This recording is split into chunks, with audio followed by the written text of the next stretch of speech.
Welcome back to the another class of সখার প্রতি YouTube channel. তোমরা already জেনে গেছো রামকৃষ্ণ মিশন শিক্ষণ মন্দির প্রাক্তনী অ্যাসোসিয়েশনের উদ্যোগে রামকৃষ্ণ মিশন শিক্ষণ মন্দির বেলুড় মঠের সহযোগিতায় এই প্যান্ডেমিক সিচুয়েশনে ক্লাস 9 এবং 10-এর ছাত্রছাত্রীদের কথা মাথায় রেখে যে অনলাইন ক্লাসের ব্যবস্থা করা হয়েছে। আজ আমার সেকেন্ড ক্লাস। আমি এর আগে একটা ক্লাস তোমাদের নিয়েছি, যেটা আমি তোমাদের একটা চ্যাপ্টার ধরেছিলাম, চ্যাপ্টার নম্বর 3 বংশগতি এবং কয়েকটি জিনগত রোগ। সেই চ্যাপ্টারটা আমি আলোচনা করছিলাম। আমি অলরেডি একটা ক্লাস নিয়েছি। যারা আগের ক্লাসটা মিস করে গেছো, এই ক্লাসের ডেসক্রিপশনে গিয়ে তোমরা আগের ক্লাসের ভিডিও লিঙ্কটা পেয়ে যাবে। তো সেই ক্লাসটা দেখে তারপর এটাকে কন্টিনিউ করো। আজকে আমি যে বিষয়টা নিয়ে আলোচনা করব, আগের দিন আমি ইন্ট্রোডাকশনটা নিয়ে আলোচনা করেছিলাম। বংশগতিবিদ্যা কি বা কিভাবে এলো, বংশগতিবিদ্যার জনক মেন্ডেলকে কেন বলা হয়, এবং তার সাথে সাথেই তোমার বলা হয়েছিল মেন্ডেলের একটা জীবন কাহিনী কিছুটা আমি আলোচনা করেছিলাম, এবং তার সঙ্গে সঙ্গে ভেদ বা প্রকরণ কি বা মিউটেশন কি সেই বিষয়গুলো আলোচনা করেছিলাম। তো আগের দিন আমি পুরোটাই ইন্ট্রোডাকশনটা নিয়ে বলেছিলাম। আমাদের যেহেতু আজকে সেকেন্ড ক্লাস, আমরা আমাদের ক্লাসে বংশগতি বা জেনেটিক্স বা হেরিডিটি আমরা যাই বলি না কেন, এগুলো পড়তে গেলে আমাকে প্রথমেই যে বিষয়টা বলতে হবে সেটা হচ্ছে জেনেটিক্সে কিছু টার্ম আছে, কিছু শব্দ আছে, সেই শব্দগুলো জানা খুব দরকার।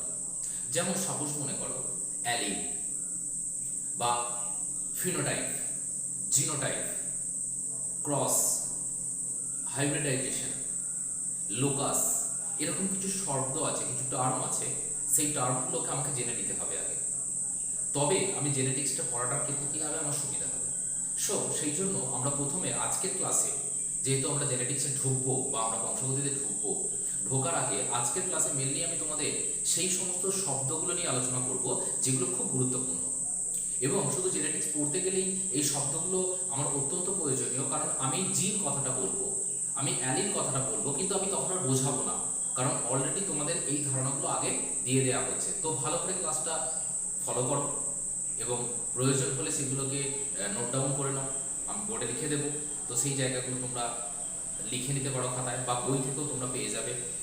এই বিষয়গুলোকে খুব গুরুত্ব, এবং এইগুলো আস্তে আস্তে শর্ট কোশ্চেন হিসেবেও পড়ে বা 2 মার্কসের কোশ্চেন পড়ে। তোমাকে হঠাৎ করে দিয়ে দিল এক সংকর জনন কি বা সমসংকর জীব বলতে কি বোঝো, এখান থেকে শর্ট কোশ্চেন আসতে পারে, এমসিকিউ আসতে পারে, তোমার সত্য মিথ্যা আসতে পারে। তো বিভিন্ন রকমের 1 মার্কস এবং 2 মার্কসের কোশ্চেন যত ধরনের হয় সব কোশ্চেনই কিন্তু আসতে পারে।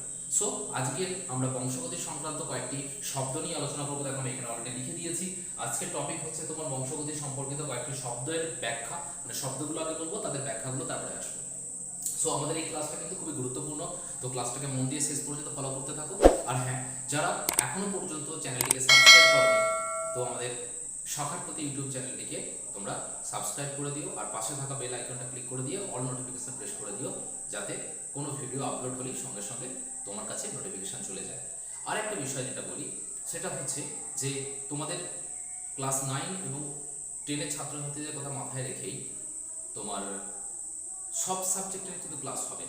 তোমরা যদি আমাদের ইউটিউব চ্যানেলটিকে ফলো করতে থাকো, তো তাহলে সেখানে দেখবে যে শুধুমাত্র অঙ্ক এবং জীবনবিজ্ঞানের ক্লাসটাই হচ্ছে, কিন্তু চিন্তার কোনো বিষয় নেই।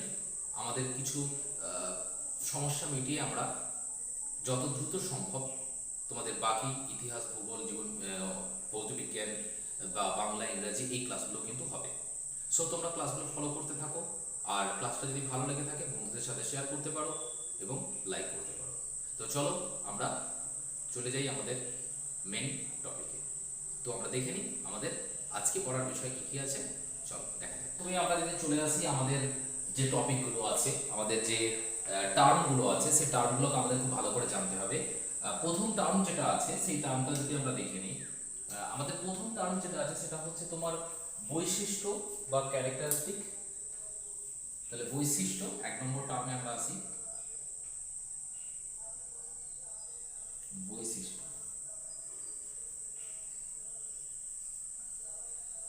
বা প্রলক্ষণ, ইংলিশ টার্মগুলো যদি বলে দিই, বৈশিষ্ট্য হচ্ছে ক্যারেক্টারিস্টিক্স,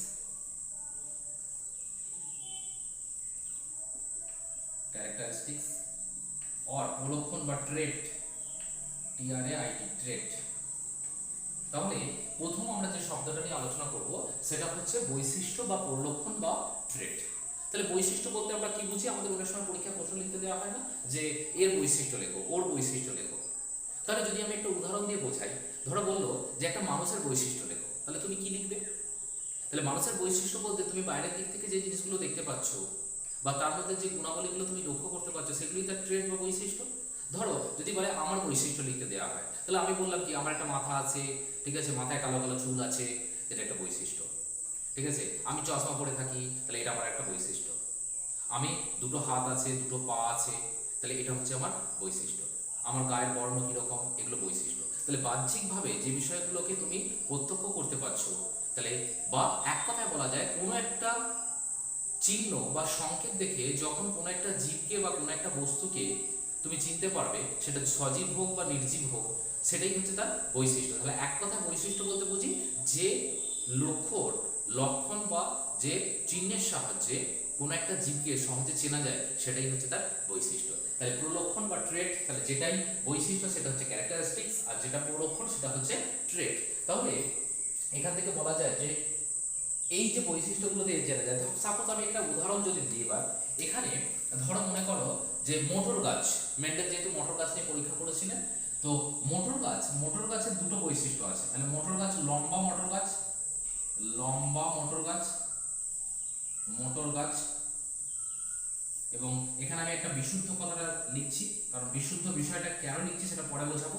লম্বা মোটর গাছ, আর একটা বললাম সেটা হচ্ছে বিশুদ্ধ খর্ব মোটর গাছ, বিশুদ্ধ খর্ব মোটর গাছ। এবার এই লম্বা মোটর গাছ এবং খর্ব মোটর গাছ, লম্বা মোটর গাছকে চিহ্নিত করা হয় তুমি বড় টি দ্বারা, ক্যাপিটাল টি। তাহলে এই ক্যাপিটাল টি হচ্ছে কি বিশুদ্ধ লম্বা মোটর গাছকে চিহ্নিত করার জন্য সংকেত, আর খর্ব মোটর গাছকে চিহ্নিত করার জন্য স্মল টি। তাহলে এখান থেকে আমি কি বলতে পারি?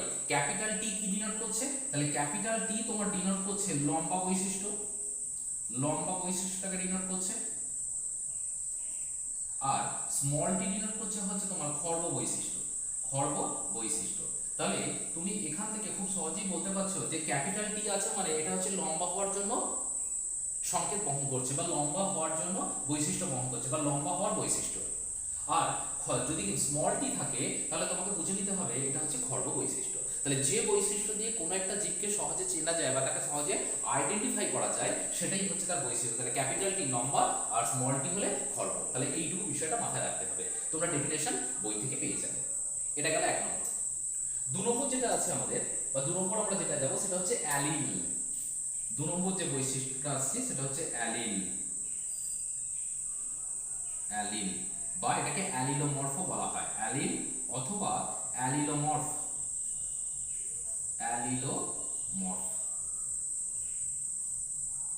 ইংলিশটা হবে ALLEL, allele, or ALLE, অ্যালিলোমর্ফ, MORPH। তাহলে অ্যালিল বা অ্যালিলোমর্ফ কি? তাহলে অ্যালিল এটা খুব ইম্পর্টেন্ট একটা ডেফিনেশন পড়ে তোমার, সেটা হচ্ছে তোমার 2 নম্বরের একটা 2 মার্কসের কোশ্চেন, এটা 1 মার্কসেরও হতে পারে অথবা 2 মার্কসেরও পড়তে পারে। সো এখান থেকে 2 নম্বরের জন্য এটাকে ভালো করে পড়বে। অ্যালিল বা অ্যালিলোমর্ফ কি? অ্যালিল হচ্ছে তোমার সমস্ত ক্রোমোজোমে দুটি বিন্দুতে অবস্থিত, তাহলে সমস্ত নির্দিষ্ট বিন্দুতে, তাহলে আমি যদি সংজ্ঞাটা লিখে দিই, সমস্ত ক্রোমোজোমের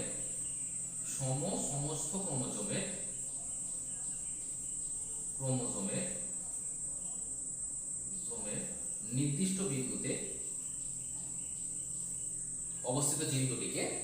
বিন্দুতে অবস্থিত জিন দুটিকে, যে দুটি জিন অবস্থান করে,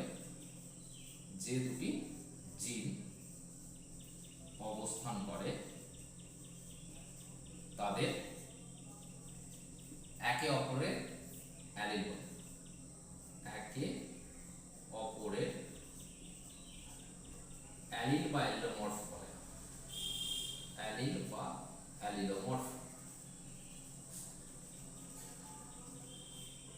অ্যালিল বা অ্যালিলোমর্ফ বলে, তাহলে দেখো কি বলছে না সমসমস্ত ক্রোমোজোম, এখানে একটা নতুন টার্ম তোমরা পেলে, সেটা হচ্ছে সমসমস্ত ক্রোমোজোম। যেহেতু তোমরা 2 নম্বর চ্যাপ্টারে কোষ বিভাজন পড়ে এসছো, তাহলে আশা করি সেখান থেকে সমসমস্ত ক্রোমোজোমের ধারণা জেনে গেছো। তবে যারা জানোনি তাদের জন্য আমি একটু জাস্ট ক্লিয়ার করে দিই সমসমস্ত ক্রোমোজোম। তাহলে এখানে সমসমস্ত ক্রোমোজোম বলতে যে জিনিসটাকে বোঝানো হচ্ছে হোমোলোগাস ক্রোমোজোম, সমসমস্ত বা হোমোলোগাস ক্রোমোজোম। তাহলে এই বিষয়টা নিয়ে আলোচনা করছি। ধরো দুটি ক্রোমোজোম আছে, তাহলে দুটি ক্রোমোজোম, এটা একটা ধরো মনে করো ক্রোমোজোম, এটা একটা ক্রোমোজোম।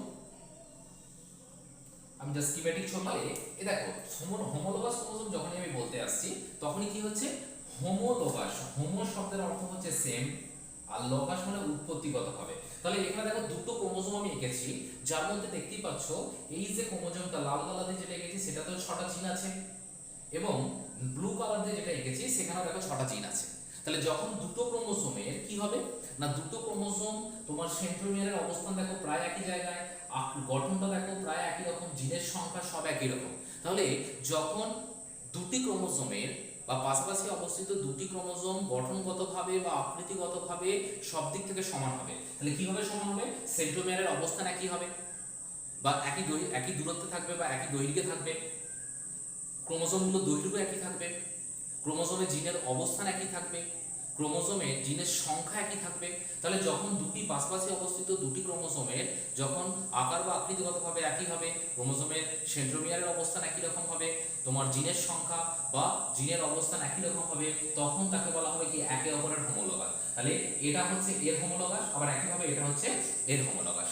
সো এখান থেকে আমি বলতে পারি সমস্ত ক্রোমোজোমের নির্দিষ্ট বিন্দুতে, তাহলে ক্রোমোজোমের একটা নির্দিষ্ট বিন্দুতে দেখো জিন আছে, তাহলে এটা একটা বিন্দু, এটা একটা বিন্দু, এটা একটা বিন্দু, তাহলে এই বিন্দুগুলোকে বলা হয় কি ক্রোমোজোমের লোকাস।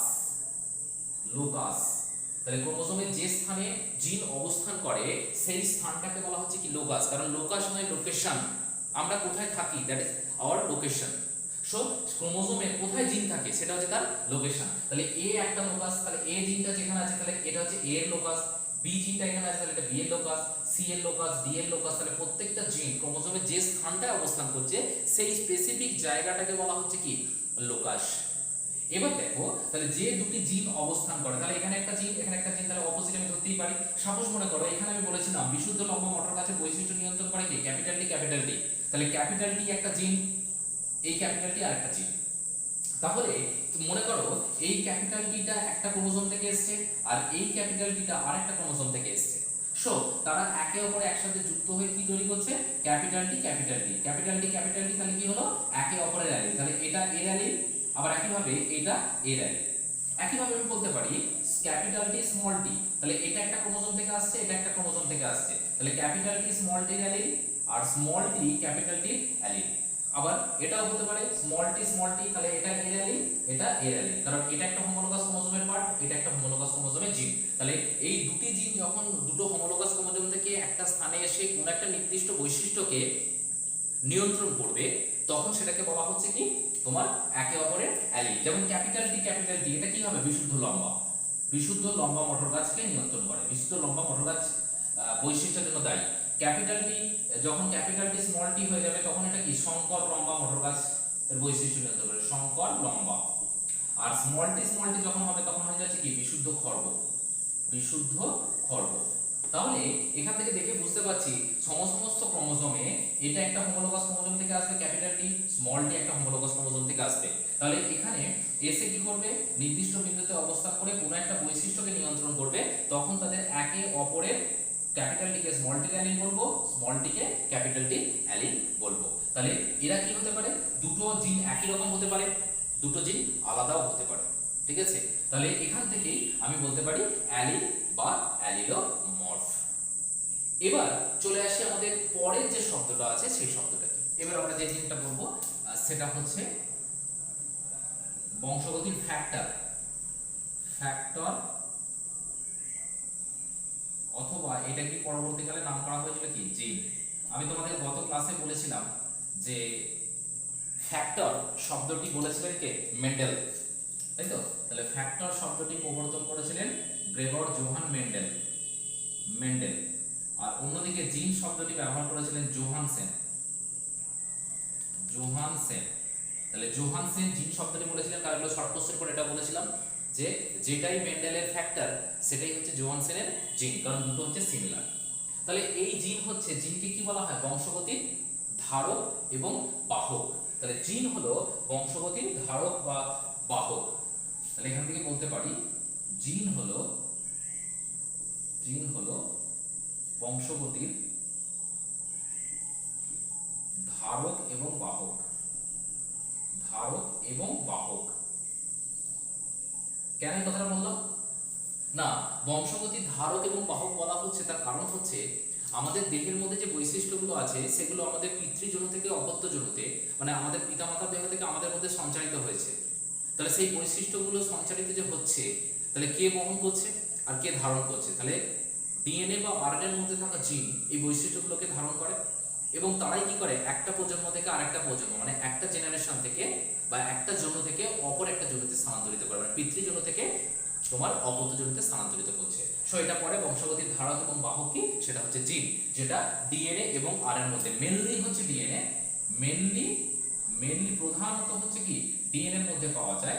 তবে কিছু জেনেটিক আরএনএ আছে, জেনেটিক কিছু আরএনএ আছে, তারা হচ্ছে এগুলো যেমন হচ্ছে তোমার বলতে পারো তোমার কারা জিনগত বৈশিষ্ট্য বহন করে কয়েকটি নিম্ন শ্রেণীর প্রাণীদের ক্ষেত্রে, যেমন হচ্ছে তোমার বলতে পারি আমি এইচআইভি ভাইরাস, ঠিক আছে, এইচআইভি ভাইরাসের ক্ষেত্রে, তারপর হচ্ছে তোমার ইনফ্লুয়েঞ্জা, তারপর হচ্ছে তোমার কোভিড, যেটা আমরা করছি কোভিড-19 যে ভাইরাস, তো সেখান থেকে আমরা এই সমস্ত ভাইরাসগুলোর ক্ষেত্রে তোমার জেনেটিক বস্তু হিসেবে কাজ করে আরএনএ। তবে বেশিরভাগ ক্ষেত্রে প্রধানত ডিএনএ হচ্ছে জিনগত বস্তু, মানে আমাদের দেহে প্রধানত ডিএনএ জিনগত বস্তু হিসেবে কাজ করে এবং বংশগত বৈশিষ্ট্যগুলো একটা প্রজন্ম থেকে পিতৃ বা মাতৃদেহ থেকে সন্তানদের মধ্যে সঞ্চারিত করে বা বংশ পরম্পরায় সঞ্চারিত করতে থাকে, সেটা হচ্ছে ডিএনএ। তাহলে এটা গেল হচ্ছে ফ্যাক্টর বা জিন। এবার হচ্ছে তোমার চলে এসো লোকাস, যেটা অলরেডি আমি বলেছি, সেটা হচ্ছে লোকাস।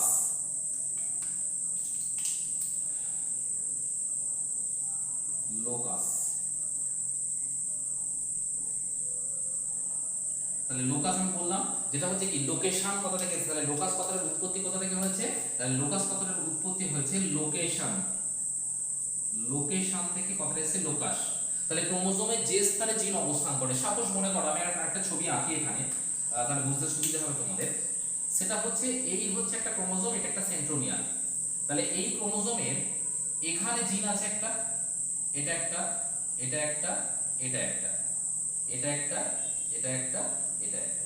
তাহলে মনে করো এখানে জিন আছে M N O P Q আর।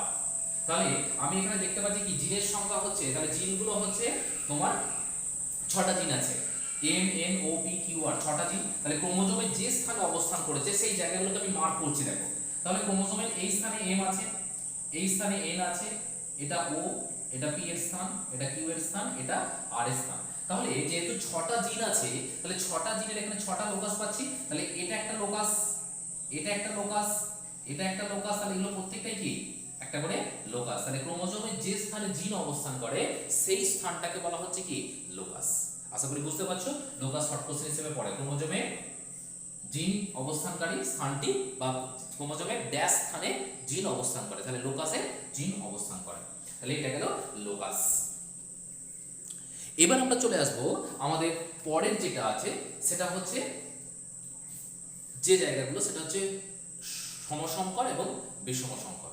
সমসংকর এবং বিষমসংকরটা চলো দেখে নেওয়া যাক। এটা হচ্ছে পরবর্তী আমাদের যে টার্মগুলো, সমসংকর, যেটাকে ইংলিশে বলে হোমোজাইগাস। আরেকটা হচ্ছে এখানে লিখে দিই বিষম সংকর, বা যেটাকে বলা হচ্ছে হেটেরোজাইগাস। তাহলে দেখো দুটো টার্ম আমি লিখেছি, একটা হচ্ছে সমসংকর বা হোমোজাইগাস, আর একটা হচ্ছে হেটেরোজাইগাস। বিষয়টা ডেফিনেশনটা তোমরা বই থেকে বলবে, আমি বলে দিচ্ছি, জাস্ট আমি আর লিখছি না। কোন একটা অ্যালিলের মধ্যে যদি দুটো জিন একই রকমের হয়, কি রকম, ধরো ক্যাপিটাল টি অথবা স্মল টি, তাহলে কোন অ্যালিলগুলোর মধ্যে, অ্যালিলে অবস্থিত জিনগুলি বা কোনো বৈশিষ্ট্য নিয়ন্ত্রক জিনগুলি যদি একই ধরনের হয়, তাহলে ক্যাপিটাল টি দেখে বুঝতেই পারছি এটা, কারণ দুটো একই রকম। স্মল টি দুটো আলাদা। তাহলে যদি দুটো জিন একই ধরনের অবস্থান করে তাহলে তখন তাদের বলা হচ্ছে হোমোজাইগাস। তাহলে হোমো শব্দের অর্থ হচ্ছে সেম। তাহলে দুটো একই ধরনের অ্যালিল দ্বারা গঠিত তোমার বা সমস্ত ক্রোমোজোম থেকে যদি সেম অ্যালিল আসে, তাহলে ধরো মনে করো ক্রোমোজোম 1 ক্রোমোজোম 1 থেকে এসেছে এই অ্যালিলটা, আর ক্রোমোজোম 2 থেকে এসেছে ধরো মনে করো এই অ্যালিলটা। তাহলে দুটো অ্যালিল কি হয়েছে না, দুটো আলাদা আলাদা ক্রোমোজোম থেকে দুটো একই ধরনের অ্যালিল আছে। সো এখান থেকে সেই জন্য কি হলো ক্যাপিটাল টি, অথবা ক্যাপিটাল ক্রোমোজোম 1 থেকে যদি স্মল টি আসে ক্রোমোজোম 2 থেকেও স্মল টি আসবে, তখন তাদের বলা হচ্ছে সমসংকর বা হোমোজাইগাস। এবং হোমোজাইগাস হলে তখন সে যে বৈশিষ্ট্য নিয়ন্ত্রণ করবে, আমরা যেমন খুব ভালো করে জেনে গেছি ক্যাপিটাল টি মানে কি বিশুদ্ধ লম্বা। বিশুদ্ধ লম্বাকে আমরা কি বলছি ক্যাপিটাল টি। আবার একই ভাবে বিশুদ্ধ খর্বকে আমরা বলছি কি না স্মল টি। তাহলে এখান থেকে দেখি বুঝতে পাচ্ছি দুটো অ্যালিল যদি একই রকম হয়, সমধর্মী অ্যালিল দিয়ে গঠিত, তাহলে দুটো হোমোলোগাস ক্রোমোজোম থেকে দুটো একই ধরনের যদি অ্যালিলের সঞ্চারণ ঘটে, তখন যে বৈশিষ্ট্যটা নিয়ন্ত্রিত হচ্ছে সেটা বৈশিষ্ট্যটা কি হয়ে যাচ্ছে দেখো ভালো করে, বিশুদ্ধ বৈশিষ্ট্য। কারণ এদের মধ্যে কোনো মিশ্রিত হওয়ার কিছু চান্স নেই বা অন্য কোনো বৈশিষ্ট্য আসছে না, দুটো একই বৈশিষ্ট্য। তাহলে যদি দুটো একই রকমের আমরা কি বলবো পিওর। তাহলে সমসংকর জীবগুলো অলওয়েজ কি হয়, সমসংকর জীবগুলো অলওয়েজ হবে বিশুদ্ধ বা পিওর। সমসংকর হলেই হবে পিওর। এখান থেকে শর্ট কোশ্চেন পড়ে সমসংকর জীবগুলি সর্বদা বিশুদ্ধ হয়, সত্য কি মিথ্যা, তাহলে অবভিয়াসলি সত্য। বিষম সংকরে আছে, তারপর আবার এখানটায় আসছি। বিষম সংকর হচ্ছে ক্রোমোজোম 1 থেকে সাপোজ মনে করো ক্রোমোজোম 1 থেকে তোমার এলো ক্যাপিটাল টি, আর ক্রোমোজোম 2 থেকে সাপোজ মনে করো এলো স্মল টি। তাহলে দুটো সমস্ত ক্রোমোজোম থেকে দুটো আলাদা বা বিপরীত বৈশিষ্ট্য নিয়ন্ত্রণকারী জিন, কারণ ক্যাপিটাল টি হচ্ছে তোমার কি বিশুদ্ধ লম্বা হওয়ার বৈশিষ্ট্যটাকে নিয়ন্ত্রণ করে, স্মল টি হচ্ছে খর্ব হওয়ার বৈশিষ্ট্য নিয়ন্ত্রণ করে। তাহলে দুটো বিপরীত ধর্মী বৈশিষ্ট্য যখন এক জায়গায় এসে মিশছে, ফলে তাদের থেকে গঠিত অ্যালিলটা কি হবে ক্যাপিটাল টি স্মল টি। তাহলে নিশ্চয়ই এই ক্যাপিটাল টি গুলো কি হলো, এই তোমার এই জিনগুলো একে অপরের একই ধরনের হলো না, তাহলে ভিন্ন ধর্মী হলো। তাহলে সেই জন্যই কথাটা ইউজ করা হচ্ছে হেটেরো। ঠিক আছে, তাহলে আগেরটা দেখো একই ধরনের জিন ছিল বা অ্যালিল ছিল বলে সেগুলোকে হোমো বা সমসংকর, আর হাইব্রিডাইজেশন মানে এটা জাইগোটাইজেশন থেকে কথাটা এসেছে, তোমার বিষম সংকর হচ্ছে কি হেটেরো। তাহলে এখানে এটাকে বলবো কি, তাহলে এটাকে আমরা লিখেছিলাম কি, এটাকে আমরা লিখেছিলাম তোমার সংকর লম্বা বা হাইব্রিড টল। তাহলে যদি সমসংকর হয়, সমধর্মী অ্যালিল থাকে, তখন সেটা বৈশিষ্ট্যটা বিশুদ্ধ হয়। কিন্তু যদি দুটো আলাদা ধর্মী অ্যালিল থাকে তখন তাদের বলা হয় হাইব্রিড বা সংকর। ঠিক আছে, কারণ তাদের মধ্যে কি হচ্ছে মিশ্রিত হয়ে যায়, দুটো একসাথে মিক্সড হয়ে যাচ্ছে, কারণ দুটো বিপরীত বৈশিষ্ট্য আছে, চারিত্রিক বৈশিষ্ট্য আছে মিশছে, তখন তাদের বলা হচ্ছে হাইব্রিড বা তোমার সংকর জীব। তাহলে সমসংকর যারা হবে হোমোজাইগাস কন্ডিশন সবসময় কি হবে, হোমোজাইগাস কন্ডিশন থেকে যে জীব তৈরি হবে সেটা বিশুদ্ধ বা পিওর ক্যারেক্টার, আর হেটেরোজাইগাস থেকে যেটা তৈরি হবে সেটা হচ্ছে হাইব্রিড ক্যারেক্টার, মানে তার সঙ্গে অন্য কোনো চারিত্রিক বৈশিষ্ট্য আছে, কোনো বিশুদ্ধতা বজায় নেই। সেটা ভালো হবে কি খারাপ হবে সেটা পরের বিষয়, সেটা এক্সপেরিমেন্ট বা আমরা যখন দেখবো তার আগে বুঝতে পারবো না। তাহলে এখান থেকে আমি বলতে পারি যে তোমার হাইব্রিড সবসময় হবে কি, হাইব্রিড হেটেরোজাইগাস কন্ডিশনে তৈরি হয়, আর পিওর বা বিশুদ্ধ সবসময় হোমোজাইগাস কন্ডিশনে তৈরি হয়, সেটা হতে পারে লম্বা, হতে পারে খর্ব। এবার এই বিষয়টাই যখন বলছি, তাহলে এই বিষয়টা বলার সঙ্গে সঙ্গে আমি আরেকটা জিনিস বলে দিই এখান থেকে, আর দুটো টার্ম আছে, একটা হচ্ছে প্রকট, একটা প্রচ্ছন্ন। একটা হচ্ছে প্রকট বা যেটাকে বলছে ডমিন্যান্ট, আরেকটা আছে যেটা সেটা হচ্ছে প্রচ্ছন্ন বা যেটাকে বলা হচ্ছে রিসেসিভ।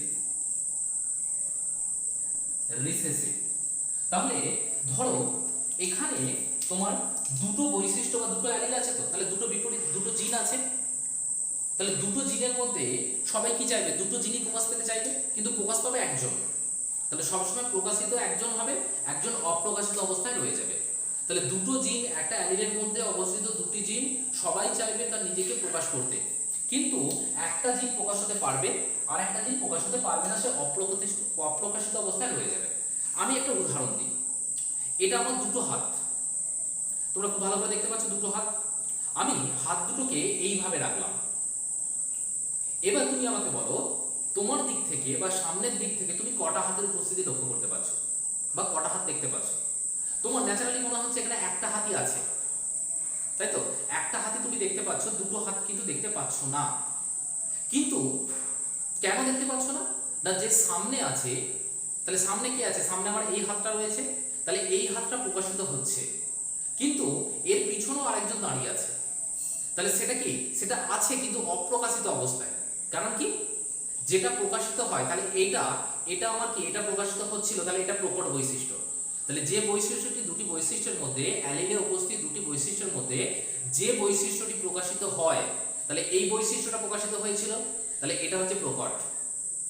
আর যে বৈশিষ্ট্যটি থাকে কিন্তু প্রকট বৈশিষ্ট্য তাকে চাপা দিয়ে দেয়, তাহলে এই বৈশিষ্ট্যটা ছিল কিন্তু প্রকট যেটা ছিল, এটা প্রকট ছিল আমার, তাহলে এই প্রকটটা কি করেছে? একে চাপা দিয়ে দিয়েছে, মানে এটা অপ্রকাশিত অবস্থায় রয়ে গেল। তাহলে যেটা অপ্রকাশিত থাকে সেটা হচ্ছে প্রচ্ছন্ন বৈশিষ্ট্য, কিন্তু সেটা উপস্থিত আছে।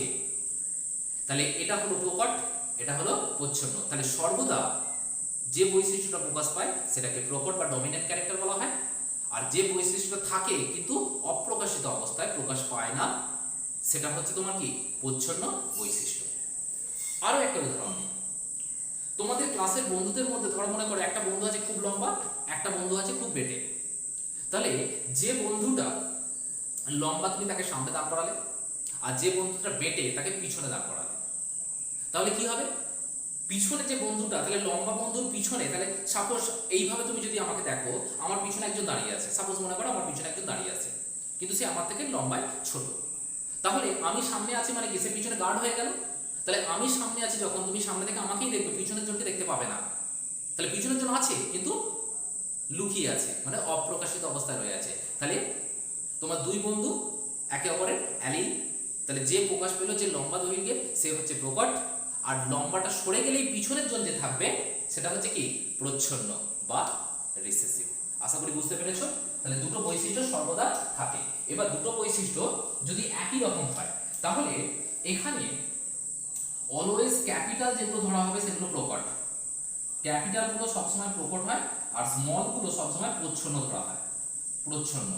তাহলে আমি এখান থেকে বলতে পারি যে ক্যাপিটালটি হচ্ছে যেহেতু লম্বা, লম্বা বৈশিষ্ট্য প্রকট, আর স্মলটি হচ্ছে খর্ব, খর্ব বৈশিষ্ট্য হচ্ছে প্রচ্ছন্ন। কারণ প্রকট বৈশিষ্ট্য সবসময় কি হয়? প্রকট বৈশিষ্ট্য সবসময় হয় সুপিরিয়র, সুপিরিয়র মানে সে অন্যকে বাধা দেবে, নিজে কিন্তু প্রকাশিত হবে। আর প্রচ্ছন্ন বৈশিষ্ট্য সবসময় কি হয়? ইনফিরিয়র, ইনফিরিয়র নিজে প্রকাশ হতে পারে না, নিজে সবসময় অপ্রকাশিতই থেকে যায়। সো যে প্রচ্ছন্ন বৈশিষ্ট্য সবসময় ইনফিরিয়র হয়, আর তোমার প্রকট বৈশিষ্ট্য সুপিরিয়র হয়, এবং প্রকট বৈশিষ্ট্য সবসময় কি, প্রকাশিত হয়। তাহলে প্রকটটা কি, এই প্রকট বৈশিষ্ট্য প্রকাশ পায়, প্রকাশ পায়, কিন্তু প্রচ্ছন্ন বৈশিষ্ট্য কি, অপ্রকাশিত থাকে, অপ্রকাশিত, কোনো প্রকাশ পায় না, অপ্রকাশিত থাকে, কখনোই প্রকাশ পাবে না। এবার এখান থেকে দেখো সমসংকর আর বিষম সংকর। তাহলে সমসংকর বিশুদ্ধ লম্বার ক্ষেত্রে কি, তাহলে দুটোই হচ্ছে কি তোমার, দুটোই হচ্ছে প্রকট জীব, কিন্তু বিশুদ্ধ খর্বের ক্ষেত্রে দুটোই হচ্ছে প্রচ্ছন্ন জীব। সে যাই হোক, দুটো প্রকট হোক, তাহলে প্রকট মানেও বিশুদ্ধ, প্রচ্ছন্ন দুটো হলো সেটা বিশুদ্ধ। কিন্তু এখানে যখন ক্যাপিটাল টি স্মল টি করা হলো, এটা কিন্তু আর একটা প্রকট একটা প্রচ্ছন্ন। এবার আমরা যদি বলি হোমোজাইগাস কন্ডিশনে কোন বৈশিষ্ট্যটা প্রকাশ পাবে, প্রকট না প্রচ্ছন্ন, তাহলে এখান থেকে দুটো কোশ্চেন। তাহলে হোমোজাইগাস কন্ডিশন যদি এই রকম থাকে ক্যাপিটাল টি, তাহলে সব সময় কি হবে, সব সময় প্রকট প্রকাশ পাবে, প্রকট বৈশিষ্ট্য প্রকাশ পাবে, প্রকট বৈশিষ্ট্য প্রকাশ পাবে, প্রকাশ পাবে। আর যদি স্মল টি থাকে তাহলে সেখানে কি হবে, দুটোই প্রচ্ছন্ন, তখন প্রচ্ছন্ন বৈশিষ্ট্য প্রকাশ পাবে। ঠিক আছে? তাহলে দুটোই যদি তোমার ক্যাপিটাল টি থেকে হোমোজাইগাস কন্ডিশনে, তাহলে তখন ক্যাপিটাল টি থাকলে উভয় ক্ষেত্রেই প্রকট বৈশিষ্ট্য প্রকাশ পাবে, আর দুটোই যদি প্রচ্ছন্ন থাকে তখন প্রচ্ছন্ন বৈশিষ্ট্য প্রকাশ পাবে। সো আমি এখান থেকে কি কনক্লুশনে আসতে পারি, সমসংকর জীব হলে তার সেটা কি হতে পারে, বিশুদ্ধ সমসংকর জীব হলে সর্বদা প্রকট বৈশিষ্ট্য প্রকাশ পাবে এমনটা কিন্তু বলতে পারি না। তাহলে সেটা কি হতে পারে, এখানে তোমার হোমোজাইগাস কন্ডিশনে সেটা প্রকটও প্রকাশ পেতে পারে অথবা প্রচ্ছন্ন বৈশিষ্ট্য প্রকাশ পেতে পারে। তাহলে হোমোজাইগাস কন্ডিশনে প্রকট প্রচ্ছন্ন উভয় বৈশিষ্ট্যই প্রকাশ পায়। সেটা কি কন্ডিশন আছে, যদি এই কন্ডিশন থাকে তাহলে প্রকট, যদি এই কন্ডিশন থাকে তাহলে হবে প্রচ্ছন্ন। তাহলে হোমোজাইগাস কন্ডিশনে প্রকট বা প্রচ্ছন্ন দুটো বৈশিষ্ট্যে দুটোই প্রকাশ পেতে পারে। But in case of heterozygous condition, তাহলে হেটেরোজাইগাস কন্ডিশনের ক্ষেত্রে তোমার সবসময় কি হয়, তাহলে এখানে যেহেতু বলেছি ক্যাপিটাল টি আর স্মল টি এটা প্রকট, তাহলে এটা হচ্ছে তোমার কি ডমিন্যান্ট, অন্যদিকে এটা হচ্ছে তোমার কি রিসেসিভ বা প্রচ্ছন্ন। তাহলে এটা প্রকাশিত হবে কিন্তু এটা প্রকাশিত হবে না, কিন্তু এর অস্তিত্ব আছে। সেই জন্যই আমরা এখানে লিখেছি দেখো শঙ্কর লম্বা, আমরা একবারও কিন্তু লিখিনি শঙ্কর খর্ব, কারণ এটা হেটেরোজাইগাস কন্ডিশনে সবসময় প্রকট বৈশিষ্ট্য প্রকাশিত হয়। তাহলে এখানে কি হবে, যখনই হেটেরোজাইগাস থাকবে তাহলে হেটেরোজাইগাসে অলওয়েজ প্রকট বা ডমিন্যান্ট প্রকাশিত হবে, প্রকট প্রকাশিত হবে, প্রকট প্রকাশ পায়, কখনোই প্রচ্ছন্ন প্রকাশ পাবে না। কারণ দুটো বৈশিষ্ট্যের মধ্যে প্রকট কি কম্পিটিশনে এগিয়ে যাচ্ছে আর প্রচ্ছন্ন মানে কম্পিটিশনে পিছিয়ে পড়ছে, সেই জন্যই প্রকট বৈশিষ্ট্যটা প্রকাশ পাচ্ছে, প্রচ্ছন্ন বৈশিষ্ট্যটা অপ্রকাশিত থেকে গেল। সেই জন্যই যখনই হেটেরোজাইগাস কন্ডিশন আসবে চোখ কান বুঝিয়ে তুমি লিখতে পারো হেটেরোজাইগাস কন্ডিশনে প্রকট বৈশিষ্ট্য প্রকাশ পায়। সো এখান থেকে তাহলে দেখতে পেলে কি প্রকট বৈশিষ্ট্য প্রকাশের জন্য, প্রকট বৈশিষ্ট্য প্রকাশের জন্য হোমোজাইগাস কন্ডিশন হতে পারে, হেটেরোজাইগাসও হতে পারে, কিন্তু প্রচ্ছন্ন বৈশিষ্ট্য প্রকাশের জন্য কি প্রচ্ছন্ন বৈশিষ্ট্য কখন প্রকাশ পাবে, অনলি শুধুমাত্র হোমোজাইগাস অবস্থায়। তাহলে এখান থেকে কোশ্চেন যেগুলো আসে, তাহলে এখান থেকে আমি যদি কোশ্চেনগুলো বলি, যে যে যে কোশ্চেনগুলো মাধ্যমিকে তোমাদের আসে সেটা হচ্ছে যে 1 নম্বর কোশ্চেন, কোন অবস্থায়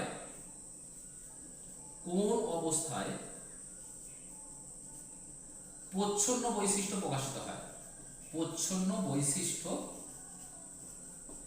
প্রকাশ পায়, তাহলে কোন অবস্থায় প্রচ্ছন্ন বৈশিষ্ট্য প্রকাশ পায়। তাহলে আমি চোখ কান বুঝিয়ে কি লিখবো, প্রচ্ছন্ন বৈশিষ্ট্য প্রকাশ পেতে গেলে হেটেরোজাইগাসের কোনো চান্স নেই, একমাত্র কি হতে পারে যদি হোমোজাইগাস কন্ডিশন হয়। তাহলে অ্যানসারটা তোমার অবভিয়াসলি হবে হোমোজাইগাস কন্ডিশন, হোমোজাইগাস অবস্থায়। তাহলে একমাত্র হোমোজাইগাস অবস্থাতেই প্রচ্ছন্ন বৈশিষ্ট্য প্রকাশ পাবে। কিন্তু বিষম সংকরের ক্ষেত্রে কোন বৈশিষ্ট্য প্রকাশ পাবে না, অলওয়েজ প্রকট। তাহলে এইগুলো প্রত্যেকটাই কিন্তু কোশ্চেন, এই পড়াটা ভালো করে বোঝো, বোঝার পর তুমি টেস্ট পেপার বা কোনো কোশ্চেন ব্যাংক ধরে কোশ্চেন খোঁজো, তুমি এই কোশ্চেনগুলোই কিন্তু পাবে, তোমরা ট্রাই করে দেখে নিতে পারো। সো এগুলো শর্ট কোশ্চেন হিসেবে কিন্তু আসে এবং এই কোশ্চেনগুলো কিন্তু আসে এবং এখান থেকে প্রচুর কোশ্চেন পড়ে। সো এইখান থেকে হোমোজাইগাস হেটেরোজাইগাস যেগুলো বললাম সেগুলো কিন্তু খুব ইম্পর্টেন্ট। সো এটা গেল একটা টার্ম। এবার চলো আরো কি টার্ম আছে দেখি, সেটা হচ্ছে genome.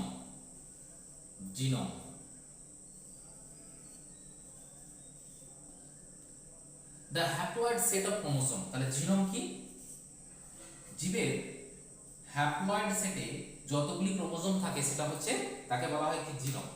The haploid set of chromosome, genome is the haploid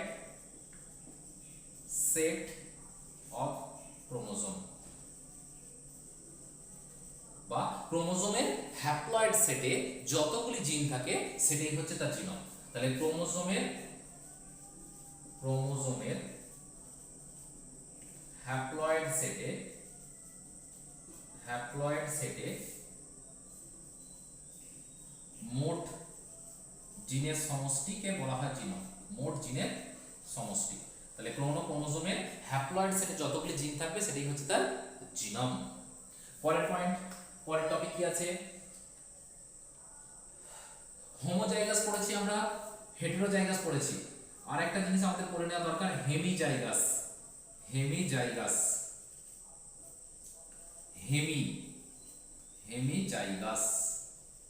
তাহলে হেমিজাইগাসে কি আছে, হোমোজাইগাসের ক্ষেত্রে কি পেয়েছিলাম আমরা, হোমোজাইগাসে দেখো পেয়েছিলাম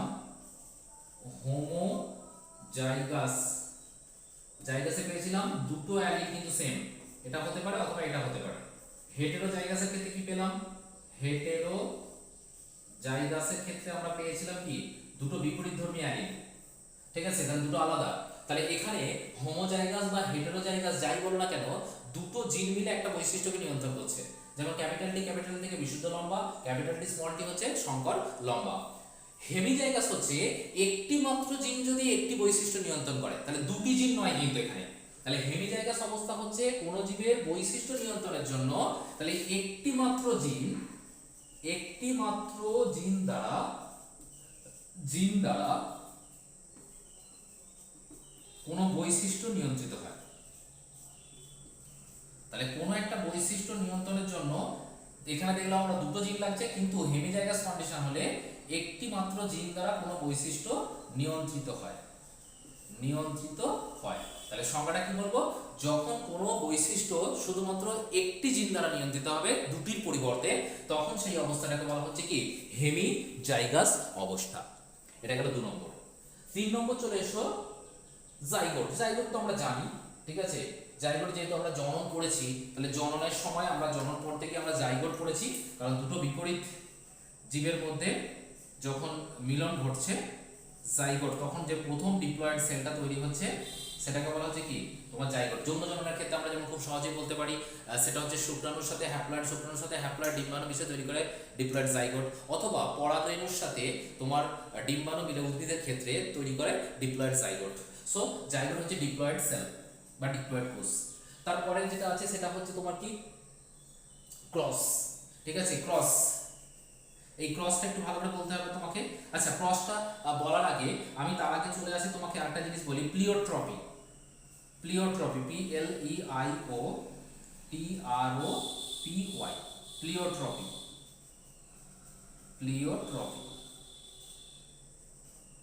প্লিওট্রপি কি না, প্লিওট্রপি হচ্ছে একটি মাত্র জিন যদি একাধিক চরিত্র নিয়ন্ত্রণ করে। ধরো কোনো একটা জীবের দেহে একটা জিন আছে, একটি জিন, কিন্তু সে কন্ট্রোল করছে একাধিক চরিত্র। তাহলে কোনো একটি জিন যদি একসঙ্গে অনেকগুলি চরিত্রকে নিয়ন্ত্রণ করে, সাপোজ মনে করো এটা হচ্ছে তোমার একটা জিন, সিঙ্গেল জিন। এই জিনটা কি করছে, এই জিনটা আমাদের দেহের মধ্যে তো অনেক বৈশিষ্ট্য থাকে, তাহলে এই জিন একাধিক বৈশিষ্ট্যকে নিয়ন্ত্রণ করছে, তাহলে এ অনেক বৈশিষ্ট্যকে কন্ট্রোল করছে। তখন এই জিনটাকে বলা হচ্ছে প্লিওট্রপিক জিন, এবং এই ঘটনাটাকে বলা হচ্ছে প্লিওট্রপি। তাহলে প্লিওট্রপির সংজ্ঞা বলতে গেলে কি বলবো, যখন কোনো দেহের মধ্যে অবস্থিত একটি জিন একাধিক চরিত্রকে নিয়ন্ত্রণ করে। একাধিক চরিত্র বলতে ধরো এমন এই জিনটা এদিকে মনে করো চুলের বর্ণ নিয়ন্ত্রণ করছে, এদিকে হচ্ছে গায়ের বর্ণ নিয়ন্ত্রণ করছে, এদিকে মনে করো দেহের দৈর্ঘ্য নিয়ন্ত্রণ করছে, চোখের মণির রং নিয়ন্ত্রণ করছে, ঠিক আছে। তাহলে এইভাবে একই সাথে বিভিন্ন ভিন্ন ধরনের কাজের সাথে যুক্ত। তাহলে একটা জিন একাধিক কাজের সাথে যুক্ত থাকলে বা একাধিক চরিত্র নিয়ন্ত্রণ করলে তখন সেই ঘটনাটাকে বলা হচ্ছে কি প্লিওট্রপি। আর তোমার সেই জিনটাকে বলা হচ্ছে প্লিওট্রপিক জিন। আচ্ছা, প্লিওট্রপিক উদাহরণ একটা দিতে পারি, সেটা হচ্ছে একটা एग्जांपल বলি, sickle cell anaemia. Sickle cell anaemia, anaemia, sickle cell anaemia বা রক্তাল্পতা। কাস্তে আকৃতি যখন দেহে রক্তাল্পতা তৈরি হয় তোমার এই প্লিওট্রপিক জিনের প্রভাবে, তখন সেটা হয় কি না লোহিত রক্তকণিকাগুলো কাস্তে আকৃতি ধারণ করে। সো এটা হচ্ছে প্লিওট্রপি। এখান থেকে আরেকটা জিনিস সঙ্গে সঙ্গে বলে দেবো, সেটা হচ্ছে মাল্টিপল জিন। এখান থেকে আরেকটা জিনিস বলি, মাল্টিপল জিন।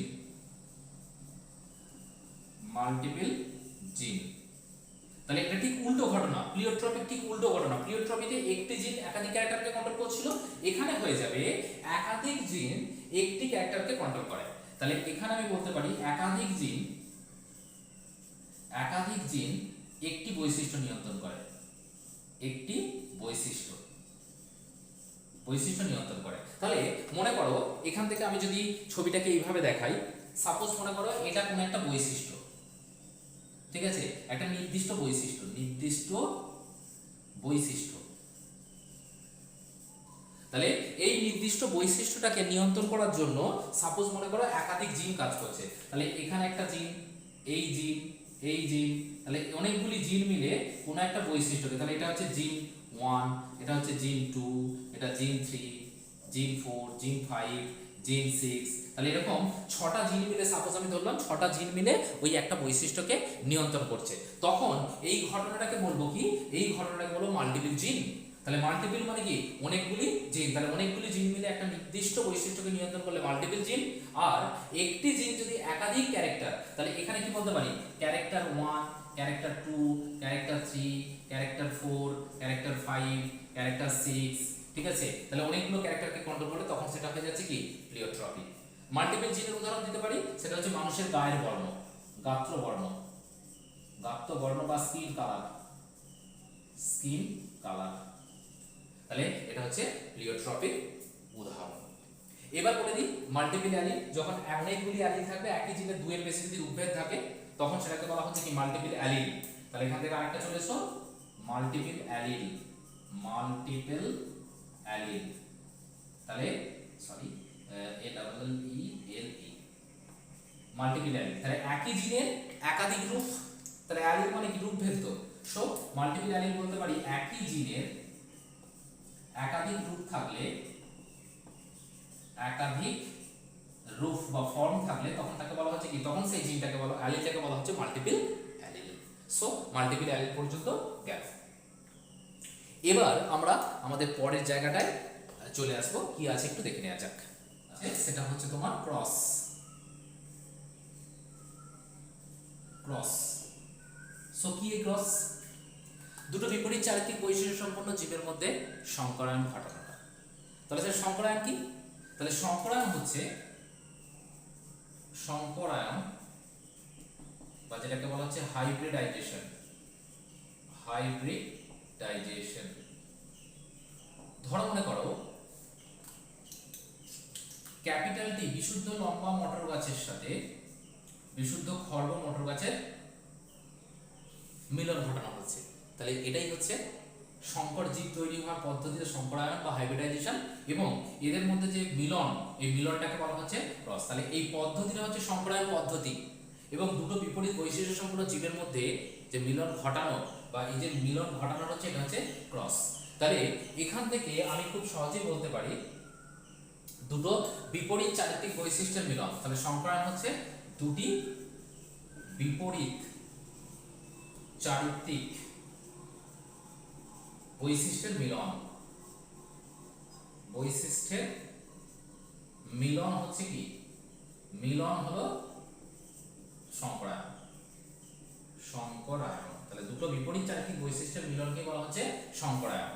আর চারিত্রিক বৈশিষ্ট্যগুলো মিলনের জন্য যে পদ্ধতিটা অবলম্বন করা হচ্ছে, সেই পদ্ধতিটাকে বলা হচ্ছে ক্রস, এবং ক্রস করার সময় এই ক্রস চিহ্নটা দেওয়া হয়, এই চিহ্ন দিয়ে বোঝানো হয় কি এটা ক্রস হচ্ছে, মানে দুটো বিপরীত জীবের মধ্যে মিলন ঘটছে। তাহলে মিলনটা হলো হাইব্রিডাইজেশন বা সংকরায়ন, কারণ এখান থেকে হাইব্রিড তৈরি করবে, আর এই যে মিলনের যে পদ্ধতিটা সেটাকে বলা হচ্ছে ক্রস।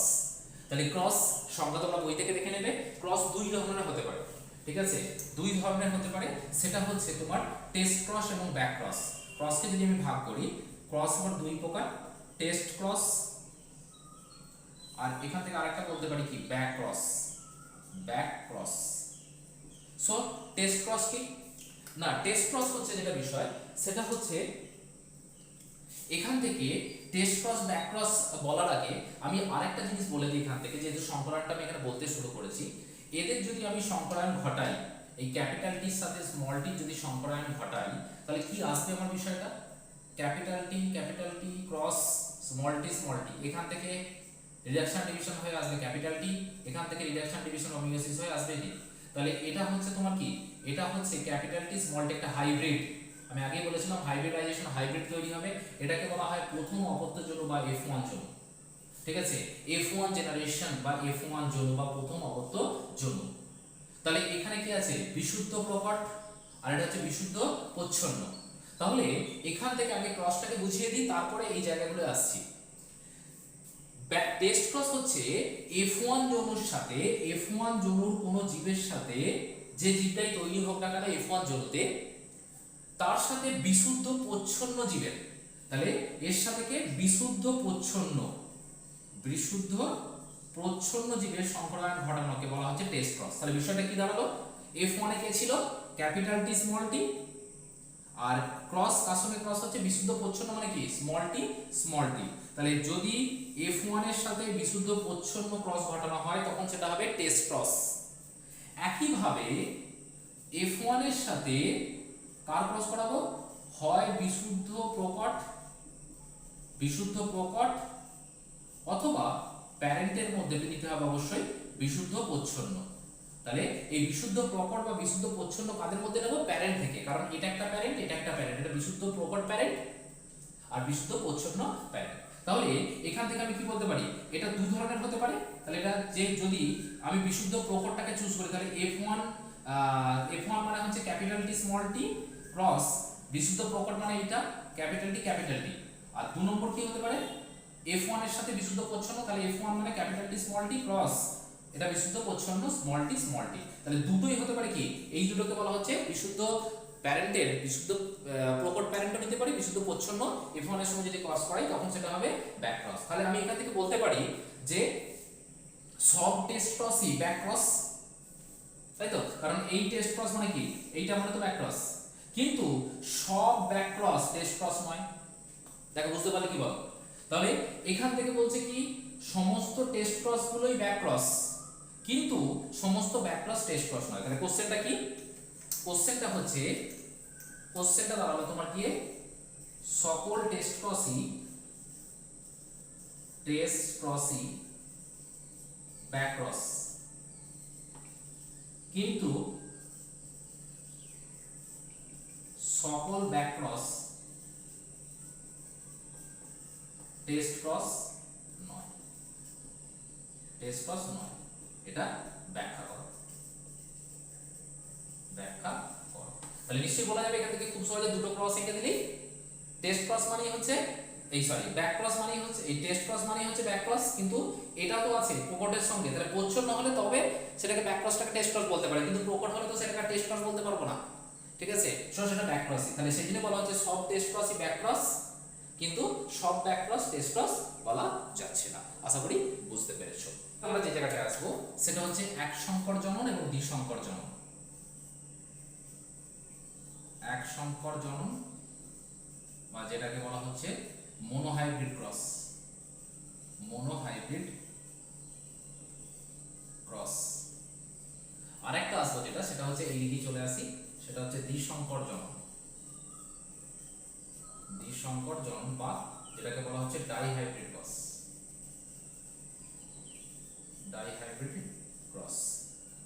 তাহলে এক সংকর জনন কি, এক জোড়া কোন একটা বৈশিষ্ট্যের বিপরীত চারিত্রিক বৈশিষ্ট্য থাকে, একটা প্রকট একটা প্রচ্ছন্ন। তাহলে মনে করো আমি লম্বা গাছে মোটর গাছের লম্বা তোমার দৈর্ঘ্যের বৈশিষ্ট্য দুটো হতে পারে, সেটা লম্বা হতে পারে বা খর্ব হতে পারে। তাহলে একটা নির্দিষ্ট বৈশিষ্ট্য তার দুটো বিপরীত চারিত্রিক গুণ আছে। তাহলে যদি লম্বা হয় আমি নিলাম বিশুদ্ধ লম্বা মোটর গাছ, বিশুদ্ধ লম্বা বৈশিষ্ট্য, সেটাকে ডিনোট করছি ক্যাপিটাল ডি দিয়ে। তার সঙ্গে কাকে ক্রস করাবো, বিশুদ্ধ খর্ব, সেটা হচ্ছে স্মল টি। তাহলে কোনো একটা বৈশিষ্ট্য কি করা হচ্ছে, কোনো একটা বৈশিষ্ট্য দুটো বিপরীত চারিত্রিক গুণ আছে, তাই তো, তাহলে একটা লম্বা আর একটা হচ্ছে খর্ব। তাহলে একজোড়া বিপরীত চারিত্রিক বৈশিষ্ট্য সম্পন্ন জীবের মধ্যে যখন সংকরায়ন ঘটাবো তখন সেটা হবে কি, তখন সেটা হবে এক সংকর জনন মোনোহাইব্রিড ক্রস।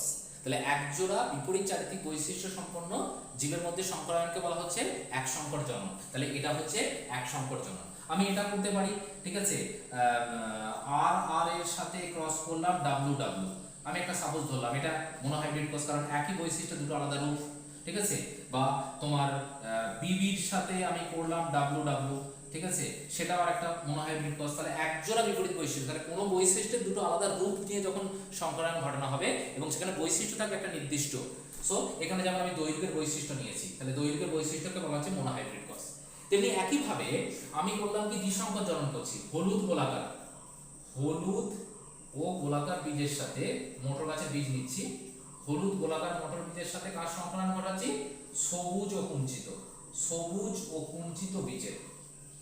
তাহলে হলুদ গোলাকারের চিহ্নটাকে আমি লিখলাম ক্যাপিটাল ওয়াই, গোলাকার হচ্ছে আর, ক্রস হচ্ছে কার সঙ্গে, এটার স্মল ওয়াই মানে সবুজ, স্মল আর মানে হচ্ছে তোমার কুঞ্চিত। তাহলে এখান থেকে ভালো করে লক্ষ্য করো দুটোই কিন্তু বীজের ক্যারেক্টার। হলুদ হচ্ছে বীজের বর্ণ আর গোলাকার হচ্ছে আকার। তাহলে দেখো বীজেরই ক্যারেক্টার আমি নিয়েছি, একটা হচ্ছে বর্ণের আর একটা হচ্ছে তোমার কি আকারের, তাহলে দুটো বিপরীত বৈশিষ্ট্য বা দুটো আলাদা বৈশিষ্ট্য। কিন্তু হলুদের সাথে হলুদ যদি প্রকট হয় তাহলে সবুজ হবে কি প্রচ্ছন্ন বৈশিষ্ট্য। একইভাবে গোলাকার যদি প্রকট হয় আকারের দিক থেকে কুঞ্চিত হবে তার প্রচ্ছন্ন বৈশিষ্ট্য। তাহলে কোনো দুটি বিপরীত চারিত্রিক বৈশিষ্ট্য, তাহলে এখানে একটা বৈশিষ্ট্য বললো না, তাহলে এখানে কটা চলে এলো দুটো। তাহলে এখানের ক্ষেত্রে ছিল কি লম্বা অথবা খর্ব মানে দৈর্ঘ্যের বৈশিষ্ট্য ছিল, এখানের ক্ষেত্রে একটা বর্ণের বৈশিষ্ট্য আসছে আর একটা হচ্ছে আকারের বৈশিষ্ট্য আসছে। তাহলে আগেরটা বলেছিলাম একটি বিশুদ্ধ তোমার একজোড়া বিপরীত চারিত্রিক বৈশিষ্ট্যের মধ্যে সংকরায়ন ঘটানোকে তখন বলা হচ্ছে মনোহাইব্রিড বা একসংকর, আর দুজোড়া বিপরীত চারিত্রিক বৈশিষ্ট্যের মধ্যে সংকরায়ন ঘটানোকে বলা হচ্ছে ডাই হাইব্রিড বা দ্বিসংকরজনক। তাহলে একজোড়া বৈশিষ্ট্য হলে একসংকর, দুজোড়া বৈশিষ্ট্য হলে দ্বিসংকর, তিনজোড়া বৈশিষ্ট্য হলে ত্রিসংকর। তোমাদের সিলেবাসে একসংকর এবং দ্বিসংকরই রয়েছে, মেন্ডেল এগুলো এক্সপেরিমেন্ট করেছিলেন। সো এক সংকর জনন গেল, দ্বিসংকর জনন গেল, তোমরা সংখ্যাটা বই থেকে দেখবে। আমি পরে আবার পরের ক্লাসে আমি এক সংকর দ্বিসংকর এগুলো চেকার বোর্ড দিয়ে আলোচনা করব। এবার আমি চলে আসি আরো যে বৈশিষ্ট্যগুলো তোমাদের আছে সেখানে। এবার এখান যে বৈশিষ্ট্যগুলো আছে আমি যদি একটা ক্রস দিয়ে শুরু করি, আমি এই জায়গাটা মুছে দিলাম, আমি এই জায়গাটা মুছলাম এবং আমার যে জায়গাগুলো এবার আসবো আমি এক এক করে, সেটা হচ্ছে যে আমার এক সংকর দ্বিসংকর কমপ্লিট হয়ে গেছে, সো আমার এটার দরকার নেই। আমি এখানে দেখলাম কি দুটো বিপরীত আমি বৈশিষ্ট্য নিয়েছি, একটা হচ্ছে বিশুদ্ধ লম্বা আর একটা হচ্ছে বিশুদ্ধ খর্ব। এবার বিশুদ্ধ লম্বাকে আমি চিহ্নিত করেছি ক্যাপিটাল ডি দিয়ে, আর এটা স্মল ডি, কারণ এটা ডিপ্লয়েড কন্ডিশনে আছে।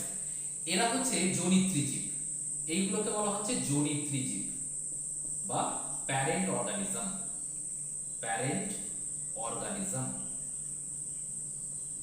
অর্গানিজম জনিত্রী জীব। জনিত্রী জীব ডিপ্লয়েড, তাহলে এখান থেকে কি তৈরি করবে গ্যামেট, তাহলে ক্যাপিটাল টি থেকে তৈরি হবে তোমার ডিপ্লয়েড থেকে হ্যাপ্লয়েড হলে একটা হয়ে যাবে, এটা 2n ছিল, এটা হয়ে যাবে কি গ্যামেট তৈরি হচ্ছে মানে n মানে মিওসিস হচ্ছে, তাহলে মাঝখানে হলো কি মাঝখানে তোমার হয়ে গেল মিওসিস বা রিডাকশন ডিভিশন। মিওসিস হওয়ার পর তৈরি হবে ক্যাপিটাল স্মল টি, এই ক্যাপিটাল টি, আর এখান থেকে আসবে কি স্মল টি, কারণ এদের মধ্যে সংকরণ ঘটছে। তাহলে এইগুলোকে আমি তখন বলবো কি গ্যামেট, গ্যামেট F1 জন্য গ্যামেট। এই গ্যামেটগুলো কি করবে সংকরণের ফলে যেহেতু ক্রস হচ্ছে তাহলে সংকরিত একসঙ্গে যুক্ত হয়ে তৈরি করবে কি ক্যাপিটাল টি স্মল টি, তাহলে এটা হয়ে গেল কি তোমার বলে দাও F1 জনু। F1 জনুর পুরো নাম হচ্ছে প্রথম অপত্য জনু, এটাকে বলা হয় প্রথম অপত্য জনু, অপত্য জনু বা F1 first filial, FILIAL filial generation, generation, তাহলে প্রথম অপত্য জনু। তাহলে এখান থেকে দেখো দুটো জনু তৈরি হলো। কোষ বিভাজন পড়তে গিয়ে তোমরা যেটা পেয়েছিলে জনিত্রী থেকে অপত্য কোষ তৈরি হয়, তাই তো? তাহলে যদি কোষ বিভাজনটা আমরা দেখি তাহলে এটা কি ছিল জনিত্রী কোষ, জনিত্রী কোষ থেকে যে নতুন কোষ তৈরি হলো সেগুলোকে বলা হচ্ছে অপত্য কোষ। তাহলে এইগুলো ছিল তোমার অপত্য কোষ বা তোমার অফস্প্রিং, আর এটা হচ্ছে তোমার কি জনিত্রী কোষ বা প্যারেন্ট সেল। তাহলে জনিত্রী কোষ বা প্যারেন্ট সেল, প্যারেন্ট সেল, আর এগুলোকে বলা হয় কি ডটার সেল, ডটার সেল। তাহলে যে যাদের থেকে তৈরি হয় সেটা হচ্ছে জনিত্রী বা পিতামাতা, আর যেগুলো তৈরি হয় সেগুলো হচ্ছে অপত্য। তাহলে এখানে ঠিক বিষয়টা তাই জানাবে। তাহলে এখানে কোষ ছিল বলে কোষ লিখেছি, এখানে জীব আছে বলে জীব লিখেছি। পিতা এবং মাতা আমি ধরে নিই যদি এটা পিতা এটা মাতা হয় তাহলে এগুলো হবে কি জনিত্রী জীব বা প্যারেন্ট অর্গানিজম, তাদের থেকে তৈরি হবে গ্যামেট, গ্যামেটগুলো ফিউজ করবে যেটাকে বলা হচ্ছে কি এই পদ্ধতিটাকে বলা হচ্ছে সংকরায়ন, সংকরায়ন বা হাইব্রিডাইজেশন। তাহলে এখানে হলো ক্রস, এটা হলো দুটো একসঙ্গে যুক্ত হয়ে যাচ্ছে তখন সেটা হচ্ছে সংকরায়ন বা হাইব্রিডাইজেশন, ডাইজেশন। তাহলে হাইব্রিডাইজেশনের ফলে কি হলো তারা মিলিত হয়ে প্রথম অপত্য জনু তৈরি করলো, তাহলে ফার্স্ট ফিলিয়াল জেনারেশন। এবং এটা কি হবে এটা হবে তোমার সংকর, সংকর লম্বা। কেন সংকর লম্বা হবে? কারণ দুটো গ্যামেট আলাদা বা দুটো অ্যালিল আলাদা, তাহলে সেই জন্য কি হচ্ছে তোমার সংকর কথাটা এসেছে। আমি আগেই বলেছি হেটেরোজাইগাস কন্ডিশন আছে এটা, তাহলে হেটেরোজাইগাস কন্ডিশন মানে কি হবে অবভিয়াসলি হাইব্রিড, তাহলে এটাকে বলা হচ্ছে হাইব্রিড টল, হাইব্রিড টল, কারণ টল হচ্ছে প্রকট ক্যারেক্টার ওভার স্মল টি, প্রচ্ছন্ন ক্যারেক্টারের উপর তোমার প্রকট বৈশিষ্ট্য হচ্ছে সেগুলো লম্বা বৈশিষ্ট্য নিয়ে প্রকাশিত হয়েছে। এবার এখান থেকে দেখো এই বৈশিষ্ট্যটা প্রথম অপত্য জনু এলো, প্রথম অপত্য জনুর পর তাহলে জনিত্রী জনু পেলে, অপত্য জনু পেলে, ঠিক আছে? তাহলে যেটা তৈরি হলো সেটা হচ্ছে অপত্য, আর যাদের থেকে তৈরি হলো সেটা হচ্ছে জনিত্রী জীব। তাহলে এখান থেকে আরো দুটো টার্ম তুমি পাচ্ছ জনিত্রী জীব এবং অপত্য জীব। তাহলে এখান থেকে আরো দুটো টার্ম তুমি পেলে জনিত্রী জীব, জনিত্রী জীব এবং প্যারেন্ট অর্গানিজম, প্যারেন্ট অর্গানিজম। আরেকটা তুমি পাচ্ছ অপত্য জীব বা daughter organism, daughter, daughter organism, organism বা এইটাকে আরো নামে ডাকা হয় প্রোজেনি বা অপত্য, প্রোজেনি অথবা অফস্প্রিং, প্রোজেনি বা অফস্প্রিং। তাহলে যেটাই অপত্য সেটাই ডটার, সেটাই প্রোজেনি, সেটাই অফস্প্রিং। সো এখান থেকে জনিত্রী জীব গেল, অপত্য জীব গেল, এক সংকর জনন গেল, দ্বিসংকর জনন গেল। এবার এইটাকে এখান থেকে আমি তোমার টেস্ট ক্রস ব্যাক ক্রস দেখিয়ে দিয়েছি। তাহলে টেস্ট ক্রসটা কি বলেছিলাম আরেকবার রিমাইন্ড করে নাও। তাহলে টেস্ট ক্রস বলেছিলাম কি F1 এর সাথে, F1 এর সাথে তোমার প্রচ্ছন্ন হলে সেটা কি টেস্ট, F1 এর সাথে প্রকট অথবা F1 এর সাথে প্রচ্ছন্ন সেটা হলে কি হয়ে যাবে ব্যাক। দেখো এই দুটো জিনিস বলেছিলাম, তাহলে এটা F1, একবার এর সাথে এই দুটোর সাথে করা কি বলা হচ্ছে ব্যাক, আর শুধু প্রচ্ছন্নর সাথে করলে সেটা হয়ে যাচ্ছে তোমার কি টেস্ট। তাহলে টেস্ট ক্রস ব্যাক ক্রস অপত্যজনক। এবার এই প্রথম অপত্যজনকে যে জীবটা তৈরি হলো, এই প্রথম অপত্যজনক জীবটাকে তুমি যদি আবার সংকরায়ন ঘটাও তাহলে এখান থেকে তোমার কি তৈরি হবে, এইখান থেকে আবার দুটো গ্যামেট তৈরি হবে। তাহলে এটা হচ্ছে ক্যাপিটাল টি একটা গ্যামেট তৈরি হবে, এটা থেকে স্মল টি একটা গ্যামেট তৈরি হবে।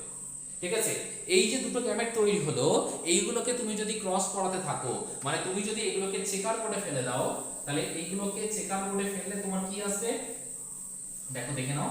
এগুলোকে চেকার বোর্ডে, এগুলো হচ্ছে গ্যামেট অফ F2, তাহলে এটা হচ্ছে F2 জনুর গ্যামেট, F2 জনুর গ্যামেট, জনুর গ্যামেট। তাহলে এখান থেকে আমি সহজে বলতে পারি প্রথমটা যেহেতু F1 হয়েছে বা প্রথম অপত্য জনু, তার পরেরটা কি হবে দ্বিতীয় অপত্য জনু বা সেকেন্ড ফিলিয়াল জেনারেশন। সেই জন্য F কথাটা লিখছি, 2 মানে সেকেন্ড, F ফর ফিলিয়াল বা অপত্য জেনারেশন, দ্বিতীয় অপত্য জনুর গ্যামেট। এটাকে চেকার বোর্ডে ফেল, এটাকে চেকার বোর্ডে ফেল, এরকম একটা বোর্ড, চেকার বোর্ডে ফেললে এখান থেকে তুমি কি পাবে,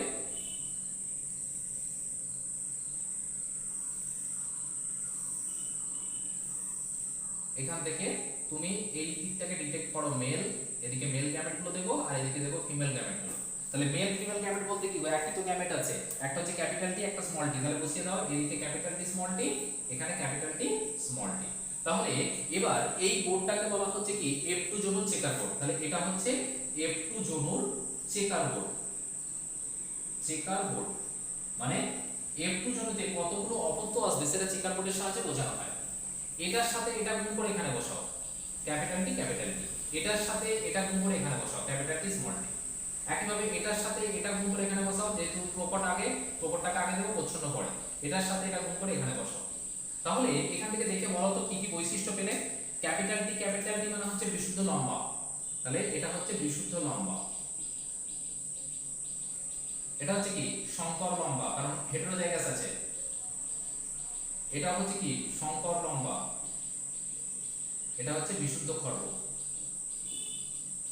তাহলে এখান থেকে তুমি বাইরে থেকে দেখে, মানে তোমার বাগানে গাছ বসে আছে, তাহলে এই চারটে যদি গাছ যদি এই জিনগুলো দেয়া না হয়, ঠিক আছে, এই জিনগুলো যদি দেয়া না হয় তাহলে তুমি দেখবে কি না কোনো একটা বৈশিষ্ট্যের বা কোনো একটা বৈশিষ্ট্য বাইরে থেকে আমরা যদি দেখি তখন সেটাকে বলি জিনোটাইপ, এই সরি ফিনোটাইপ।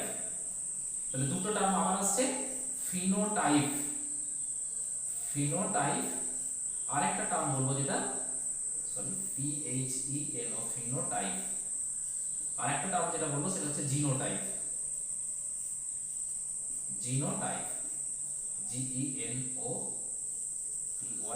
জিনোটাইপ। তাহলে বাহ্যিক বৈশিষ্ট্য হলে সেটা হবে কি, বাহ্যিক বৈশিষ্ট্য হলে ফিনোটাইপিক বৈশিষ্ট্য, বাহ্যিক বৈশিষ্ট্য।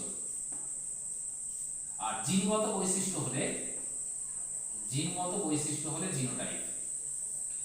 তাহলে বাইরে থেকে, বাইরে থেকে দেখে তুমি কি বুঝতে পারছো লম্বা কি বেটে বা খর্ব।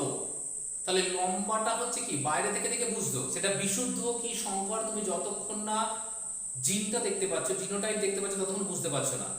তাহলে ফিনোটাইপ হচ্ছে কি বাহ্যিক বৈশিষ্ট্যগুলোকে বলা হচ্ছে ফিনোটাইপিক বৈশিষ্ট্য বা ফিনোটাইপ, আর জিনগত বৈশিষ্ট্যগুলোকে বলা হচ্ছে কি জিনোটাইপিক বৈশিষ্ট্য বা জিনোটাইপ। তাহলে এখানে আমি চারটে গাছ পেয়েছি, চারটে অপত্য, তাহলে F2 জনুতে বা দ্বিতীয় অপত্য জনুতে যে গাছ পেলাম চারটে অপত্য পেয়েছি, তার মধ্যে দেখতে পাচ্ছি কি লম্বা লম্বা লম্বা, তাহলে তিনটে লম্বা একটা খর্ব। তাহলে লম্বা বা একটা গাছকে তুমি দেখে তার জিনোটাইপ বলা কখনোই সম্ভব নয়। আমি কি, আমি লম্বা কি বেটে সেটা বলতে পারবে, কিন্তু আমার জিনোটাইপ কি সেটা সহজে বলতে পারবে না, তাই তো? তাহলে একটা গাছকে আমি বাগানে দেখতে পাচ্ছি, সেই গাছটা লম্বা আছে কি খর্ব আছে সেটা দেখে বোঝা গেল, তাহলে সেটা হচ্ছে বাহ্যিক বৈশিষ্ট্য দেখে দেখে বোঝা যাচ্ছে, সেটা হচ্ছে ফিনোটাইপ, ঠিক আছে? আর যদি তার জিনগত বৈশিষ্ট্য দেখি তখন সেটা হচ্ছে কি জিনোটাইপ। যেমন দেখতে পাচ্ছি কি লম্বা হলো, তাহলে এখান থেকে কটা লম্বা পেয়েছি, তাহলে ফিনোটাইপিক বৈশিষ্ট্য আমার কি আসবে, তাহলে এখান থেকে আমি খুব সহজেই বলতে পারি ফিনোটাইপিক অনুপাত আর জিনোটাইপিক অনুপাত। তাহলে ফিনোটাইপিক অনুপাত যদি বলি, ফিনোটাইপিক অনুপাত, ফিনোটাইপিক অনুপাত সেটা কি পাবো বলতো, ইকুয়াল টু লম্বা ইজ টু খর্ব। তাহলে কটা লম্বা পেয়েছি, চারটের মধ্যে তিনটে লম্বা একটা তোমার খর্ব, তাহলে ফিনোটাইপিক অনুপাত কত হবে 3:1, কারণ তিনটে লম্বা দেখছি। কিন্তু যখন আমি তার জিনগত অ্যানালিসিস করছি বা তখন তার জিন দেখছি, তাহলে তখন সেটা হয়ে যাচ্ছে কি জিনোটাইপ। তাহলে জিনোটাইপিক অনুপাত হয়ে যাবে, জিনোটাইপিক অনুপাত যখনই দেখছি, লম্বা মানে কি, লম্বা মানে হচ্ছে তোমার বিশুদ্ধ হতে পারে সংকর হতে পারে, কারণ কি বলেছিলাম লম্বা হচ্ছে প্রকট বৈশিষ্ট্য। তাহলে প্রকট বৈশিষ্ট্য কি হোমোজাইগাসও প্রকাশ পায় আবার হেটেরোজাইগাসও প্রকাশ পায়, বাট শুধুমাত্র খর্ব বৈশিষ্ট্য যেগুলো প্রচ্ছন্ন বৈশিষ্ট্য শুধুমাত্র হোমোজাইগাসে। তাহলে লম্বাগুলোর মধ্যে এখন ভাগ হয়ে গেল, যখন জিনগত দেখছি কি পেলাম, বিশুদ্ধ লম্বা ইজ টু সংকর লম্বা ইজ টু বিশুদ্ধ খর্ব। তাহলে কটা পাচ্ছি, বিশুদ্ধ লম্বা আছে দেখো তোমার একটা, সংকর লম্বা আছে দুটো, বিশুদ্ধ খর্ব আছে একটা, মানে এই তিনটেটা দেখো 1 আর 2 তে ভাগ হয়ে গেল। একটা হচ্ছে তোমার বিশুদ্ধ পিওর ক্যারেক্টার, আর দুটো হচ্ছে তোমার হাইব্রিড ক্যারেক্টার। তাহলে যখন জিনগত বৈশিষ্ট্য দেখা হবে তখন সেটা হবে জিনোটাইপিক অনুপাত, বা জিনোটাইপ এবং তার অনুপাত করলে তখন সেটা জিনোটাইপিক অনুপাত। আর বাহ্যিক বৈশিষ্ট্য দেখলে তখন সেটা হচ্ছে ফিনোটাইপ, এবং তাদের যখন অনুপাত করা হবে তখন সেটা হচ্ছে ফিনোটাইপিক অনুপাত। সো আশা করি সবাই বুঝতে পেরেছো। এইগুলো ছিল আমাদের যে শব্দ, এবং সেই শেষের দিকে শব্দগুলোকে আমি একই সঙ্গে বললাম, কারণ প্রকট প্রচ্ছন্ন আগে বলে গেছি, এখানে বলেছি জনিত্রী জনু অপত্য জনু, তার সঙ্গে বলেছি জিনোটাইপ ফিনোটাইপ, জিনোটাইপিক অনুপাত ফিনোটাইপিক অনুপাত, F1 জনু বা প্রথম অপত্য জনু, F2 জনু বা দ্বিতীয় অপত্য জনু। সো এইগুলো ছিল আমাদের টার্ম, এই টার্মগুলো আমাদের ছিল। এই টার্মগুলো আমাদের পড়ে নেওয়ার পর আমাদের টোটাল টার্মিনোলজি যেটা ছিল, টার্মিনোলজিটা কমপ্লিট হলো। এবার আমরা চলে যাব আমাদের পরের দিনের ক্লাসে। আজকের ক্লাসটা আমরা দীর্ঘায়িত করবো না, কারণ অনেকটা সময় চলে গেছে। আমরা পরের দিনের ক্লাসে যাব। পরের দিনের ক্লাসে আমাদের যে পোর্শনটুকু আছে, বা আমরা এক সংখ্যজনক দ্বিসংখ্যজনক এগুলো আরও ডিটেলসে ঢুকবো। সো তোমরা তার আগে এই টার্মগুলোকে ভালো করে পড়ে নেবে, বই থেকে ডেফিনেশন পেয়ে যাবে। যদি কোনো সমস্যা হয় তোমরা কমেন্টে জানাতে পারো, আমি অবশ্যই তোমাদের কমেন্টের উত্তর দেবো, বা কারো কোনো সমস্যা থাকলে সেগুলো ক্লিয়ার করে দেবো। সো যারা চ্যানেলটিকে সাবস্ক্রাইব করোনি, সখার প্রতি ইউটিউব চ্যানেলটিকে তোমরা সাবস্ক্রাইব করে দিও। আর ভিডিওটি ভালো লেগে থাকলে, ক্লাসটি ভালো লেগে থাকলে বন্ধুদের মধ্যে শেয়ার করো। সো সবাই ভালো থেকো, সাবধানে থেকো। That's all for the day. Have a nice day. Thank you.